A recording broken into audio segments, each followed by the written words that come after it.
రాజమౌళి ఒక video viral అవుతుంది. ఆ వీడియోలో ఆయన ఏం చెప్తుందంటే, నాకు హనుమంతు పైన విశ్వాసమే లేదు, మా అమ్మ నాన్నకి ఉన్నది కానీ నాకు లేదని ఆయన ఈ విధంగా మాట్లాడుతుండ్రు. ఎందుకు రవై? విశ్వాసం నీకు లేదు కానీ అదే ధర్మం పట్ల, అదే దేవుళ్ళ పట్ల మూవీస్ తయారు చేయాలి, కోట్ల రూపాయలు సంపాదించుకోవాలి. అసలేంది నీ ప్లాన్ ఏంది, నీ ఆలోచన ఏంది? అంటే ఆల్రెడీ ఇంకొక మూవీ తీస్తున్నావు వారణాసి, దాంట్లో మహేష్ బాబుకి తీసుకున్నావు. అంటే ఆ మూవీ ఎక్కువ ప్రచారం కావాలని నీ ఉద్దేశమా, లేక నిజమైన నువ్వు నాస్తికుడా? ఒకసారి డిక్లేర్ చేయి. అసలు నీ తప్పు కాదు, మా హిందువుల్లోనే ఒక తప్పు ఉన్నది.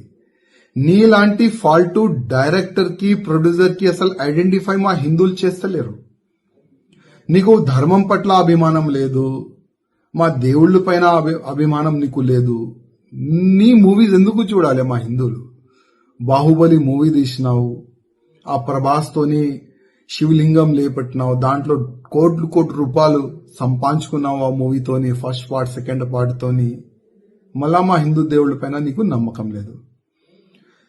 మా హిందువులకి ఒక మాట చెప్పాలంటున్నా, ఇది ఈ రాజమౌళిది ఇది ఫస్ట్ కామెంట్ కాదు. గతంలో కూడా భగవాన్ శ్రీకృష్ణ దాసులు అంటే ఉంటే కదా, 16,000 దాసులు కాదు లవర్ అని ఈ విధంగా ఆయన గతంలో కూడా కామెంట్ చేసిండు. మళ్ళా నాకు రాముడి పైన విశ్వాసం లేదు, రాముడి స్టోరీ బోరింగ్ స్టోరీ అని కూడా ట్వీట్ కూడా గతంలో చేసిండు. ఇప్పుడు హనుమంతు పైన కామెంట్ చేసిండు. నా హిందువులారకి ఒక నివేదిక చేస్తున్నా, ఇట్లాంటి ఫాల్తూ డైరెక్టర్, ఫాల్తూ ప్రొడ్యూసర్ పైన కంప్లైంట్ ఇవ్వండి.